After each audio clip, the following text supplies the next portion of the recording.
Salut, bonjour à tous, j'espère que vous allez bien. Avant de démarrer le sujet de ce jour qui est le temps à partir de la zone de retour à l'équilibre qui est baissée, qui est pour moi un mouvement de correction. Le mouvement de correction est extrêmement important puisque Maître Osoda l'utilise pour faire ses retours à l'équilibre de la NNTVE, c'est-à-dire du point D, du niveau de prix du point D, c'est sur BC que ça se passe. Donc, on voit qu'il y a une certaine importance pour la phase de correction qui est baissée dans un mouvement de tendance. C'est intrinsèque, je pense que c'est quelque chose de très important pour Osoda. Et on va regarder pourquoi, je vais faire une proposition. Et puis derrière, je ferai après une autre vidéo sur le NKB à partir d'une fluctuation N, avec tout le découpage que cela comprend, du temps par impulsion, par onde V et par fluctuation. Là, aujourd'hui, on va commencer cette phase de quadrillage de votre charte pour savoir de quoi elle en retourne. Donc, la première chose à faire, c'est de déterminer dans quelle tendance vous êtes. Il ne faut pas oublier que même si le système de trading Shimoku Kinko est extrêmement complexe, c'est un système de trading qui suit la tendance. D'accord? Même s'il peut vous donner les différents états de pause, d'impulsion, de déséquilibre, d'équilibre, de tout ce que tu veux, ça reste quand même un système de suivi de tendance. Donc, tu peux déterminer ça grâce au twist du Kumo, l'orientation du Kinkoyo, le positionnement de Chikou 26. Voilà, ça, il n'y a pas de problème. Aujourd'hui, on va essayer d'aborder le sujet très simplement. On dit qu'il y a changement. C'est quoi un changement? Un changement, c'est lorsque le prix se renverse ou lorsqu'il poursuit le mouvement précédent. Donc, il y a une notion de compréhension du mouvement juste avant le changement. Est-ce que c'est une impulsion baissière? Donc, si c'est un renversement par la hausse. Si c'est une continuation, on poursuit. À cela, je rajoute qu'on peut avoir un ralentissement. Mais à l'issue d'un ralentissement, on peut avoir soit un renversement ou une continuation. Donc, en étant un moment, on peut avoir une phase d'équilibre avant la libération du mouvement dans un sens ou dans l'autre. D'accord? Donc, ça, c'est important. Donc, ce qui va nous intéresser aujourd'hui, c'est BC. BC va nous intéresser. Donc, comment on va l'aborder? En tendance baissière, c'est tous les points A qui vont nous intéresser, tout comme en tendance haussière, c'est tous les points A qui vont nous intéresser. C'est-à-dire qu'on va faire interagir le point A. À partir du point C, on va checker tous les points A pour les reporter pour trouver des sommets, des points hauts. On va faire de même avec B et tous les points A pour détecter des creux, c'est-à-dire des points bas. Donc, on va venir, pour projeter le temps dans le futur, on va venir le faire sur l'ensemble de la tendance en cours. Et toujours partir de la dernière correction connue qui a créé une dernière fluctuation. Pareil, à partir de B, ok, pour détecter tous les sommets qui peuvent apporter un renversement et de C, tous les creux qui peuvent apporter une continuation sur le marché. Et donc, qu'est-ce que cela veut dire? Ça veut dire que vous êtes en capacité de rythmer. Il y a une rythmique qui va s'imposer au marché. Et si le marché ne respecte pas cette rythmique, c'est qu'il y a une préparation d'un renversement, il y a quelque chose qui va se passer. Rappelez-vous que le changement, c'est soit une continuation ou un renversement. Même si vous pouvez avoir un état de range, de latéralisation, d'accumulation, c'est pour à l'issue soit renverser ou renforcer le mouvement précédent. Donc cela implique d'analyser l'impulsion immédiatement, ok, qui précède immédiatement le changement. Parce que de cette impulsion, tu peux te dire, à cette date, c'est soit je me renverse, soit je poursuis. Ok? Donc, on va passer rapidement sur mon graphique. Voilà. On va prendre, donc tu vois, j'ai déjà un quadrillage assez sympathique. Hein, d'accord? Voilà, parce que je rentre beaucoup dans les détails pour bien raffiner et tout. Donc, je m'attendais à une baisse ici, donc ok. Ici, je m'attendais à ce que ici et ici, à des baisses. Bref, En tout cas, là, le marché devrait se renverser ou poursuivre la baisse. D'accord? Bon, bref. On va partir à partir de la tendance haussière précédente comme exemple. Je ne vais pas faire de retour, je crois que je peux m'amuser à faire des retours. Comme ça, vous allez trouver ça extraordinaire. Allez, on va faire ça. Donc, il me faut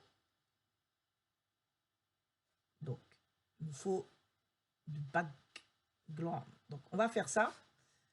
On connaît la tendance, hein, on sait ce qui s'est passé. Voilà, c'est le passé, on connaît le passé. Donc, le plus important avant de démarrer, c'est d'identifier qu'on a bien cassé le haut précédent. La notion de fluctuation N que Osoda donne, la dernière fluctuation N connue, doit se maintenir, d'accord? Ça doit rester toujours sur le marché. Donc, on était en latéralisation, donc ça ne compte pas. Ici, cette technique-là, bon, on aura l'occasion d'en parler dans un range. Je parle dans une situation de tendance. Donc, disons que là, j'ai une correction.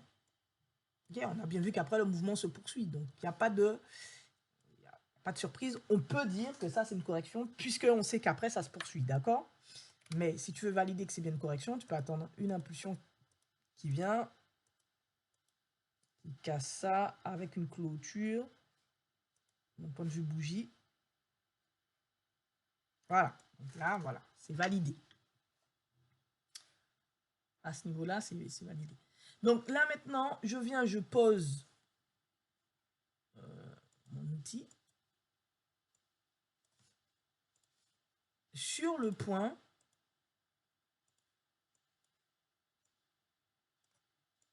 OK? Donc j'ai un A, B, C. Donc je pose sur le point B. Donc l'outil en question, c'est tout simplement un temps Fibonacci hein, que j'ai mis 0 et 1. D'accord? Et donc, si c'est tous les points A qui m'intéressent, c'est ce point-là qui m'intéresse. Pas ça. Celui-là. Le point A de la vraie structure, pas la sous-structure.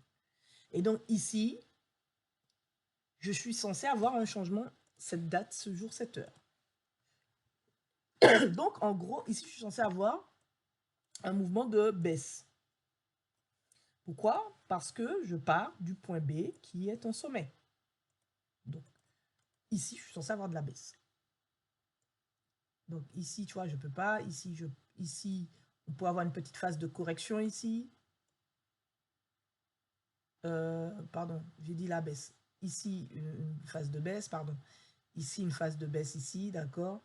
Ici, peut-être une petite phase de baisse. Et ici, enfin, en finalité, une phase de baisse. Donc, on va regarder ici. Donc là, j'ai pas de baisse, d'accord? C'est normal. Ici, est-ce que le marché va légèrement baisser, corriger? Il m'a fait un creux, mais il n'y a pas de baisse, d'accord? C'est pour vous montrer que le plus important, c'est les points bas et les points hauts de la structure globale, pas les sous-structures.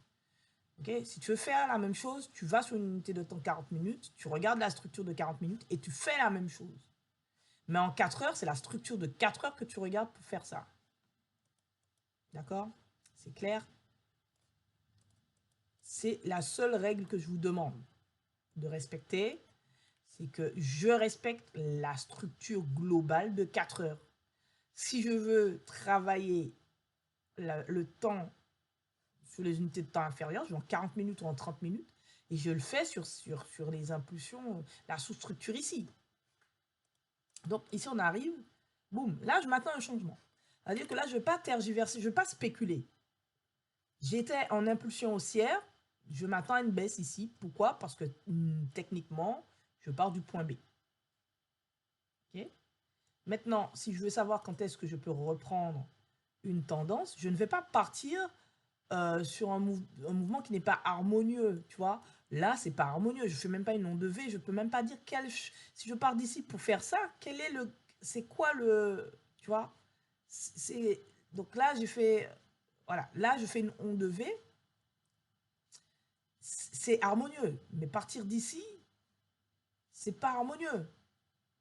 D'accord? C'est pas harmonieux.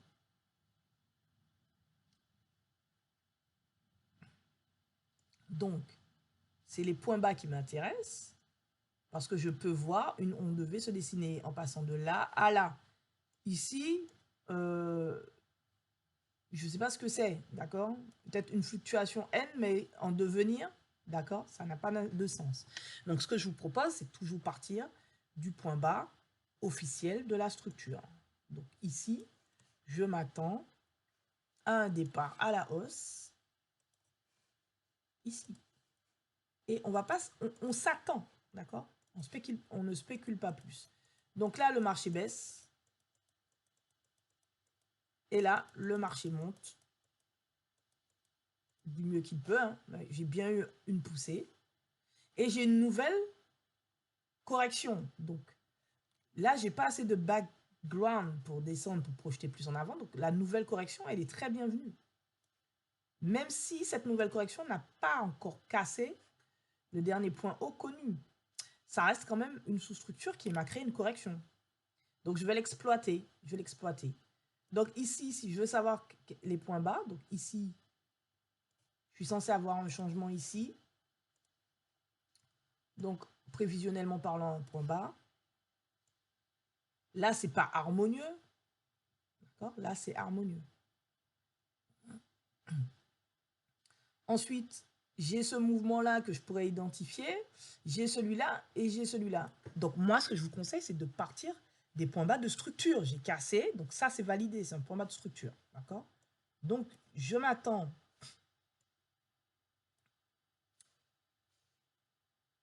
ici à une reprise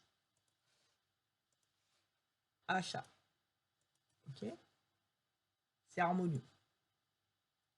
Ici, j'ai dit quoi? Vente, je me suis trompé. Ici, c'est achat. Maintenant, je peux faire la même chose avec BC, où on va venir travailler les points bas. Donc ici, on pourrait avoir une continuation de la baisse. On verra si c'est soit on continue, soit on renverse. Donc, et ici, enfin, une phase de correction pour quadriller. Donc, si le marché respecte sa tendance, il respectera aussi ses mouvements. Donc, on regarde. Donc là, j'avais parlé d'une continuation de la baisse. Donc on a bien une continuation de la baisse. Ici, je m'attends à une hausse. J'ai bien un mouvement haussier, très impulsif. Donc j'ai eu avant une baisse, d'accord? Donc peut-être lié à un mouvement ici que je n'ai pas déterminé ou lié à cette nouvelle correction que je n'ai pas encore travaillée. Donc en fait, j'aurais dû venir travailler le temps, poser le temps de cette correction dès que mon marché me validait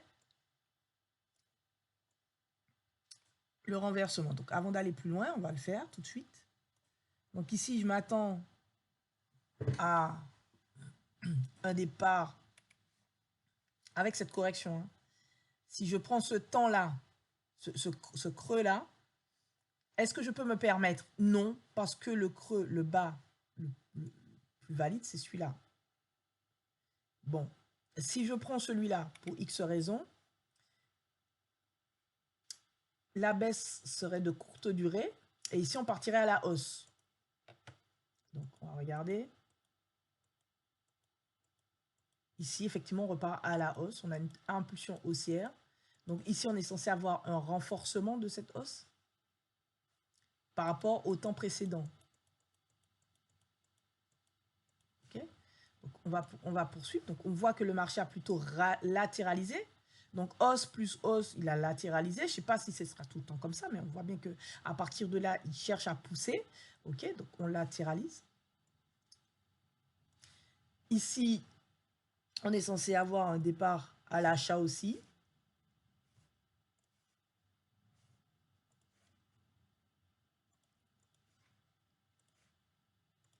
Okay.